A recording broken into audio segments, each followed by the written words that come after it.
എൻ്റെ നാട് തിരൂരിൻ്റെ അടുത്ത് ജംഷീദ് എന്ന് പറയുന്ന ഒരു പൊന്നുമോനെ 4 മണ്ണിലേക്ക് യാത്ര പോയി. ബാംഗ്ലൂരിൽ നിന്ന് നാട്ടിലേക്ക് കടന്നു വരികയായിരുന്നു. അവനും അവൻ്റെ സുഹൃത്തായ പെരിന്തൽമണ്ണയിലുള്ള ബിൻഷാദ് എന്ന് പറയുന്ന സുഹൃത്തും കൂടി.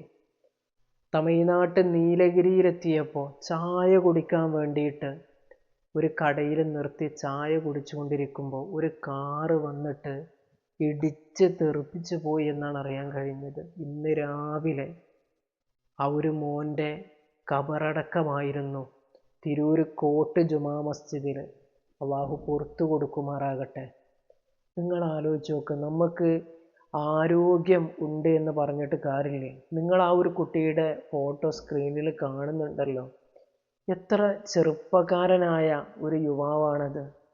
എന്തേ ആ യുവാവിനെ ഒരുപാട് കാലം ജീവിക്കാൻ കഴിയുമായിരുന്നു. പക്ഷേ പെടുന്നനെ ഈ ലോകത്തോട് വിട പറഞ്ഞു. ഒരു അപകടമാണ് കൊണ്ടുപോയത്. അവൻ്റെ ആ ഒരു സമയം എത്തിയപ്പോൾ ആ ഒരു അപകടത്തിലൂടെ അള്ളാഹു ആ റൂഹിനെ തിരിച്ചെടുത്തു. ഒന്ന് ആലോചിച്ചിട്ടുണ്ടോ എത്രത്തോളം നമുക്ക് ഈ ലോകത്ത് ജീവിക്കാനുണ്ട് എന്ന്? ഒരു ഗ്യാരണ്ടി ഇല്ലാത്തൊരു സാധനം ഉണ്ടെങ്കിൽ അത് മനുഷ്യൻ മാത്രമാണ്. മറ്റെല്ലാ സംഗതികൾക്കും നമ്മൾ ഗ്യാരണ്ടി കൊടുക്കുമല്ലോ. പക്ഷെ നമുക്ക് എന്ത് ഗ്യാരണ്ടി ഉള്ളത്? ഉമ്മ ഞാനിതാ ബാംഗ്ലൂരിൽ നിന്ന് ഇറങ്ങുകയാണ് എന്ന് ആ മോൻ ഉമ്മാനെ വിളിച്ച് പറഞ്ഞിട്ടുണ്ടാവും. മോൻ്റെ വരവും കാത്തു നിൽക്കുന്ന ഉമ്മയാകാം ചിലപ്പോൾ ആ ഒരു കുട്ടിയുടെ മരണവാർത്ത കേൾക്കുന്നത്. ആ കുടിയിലെ അവസ്ഥ എന്തായിരിക്കുമെന്ന് വളരെ പ്രയാസമല്ലേ.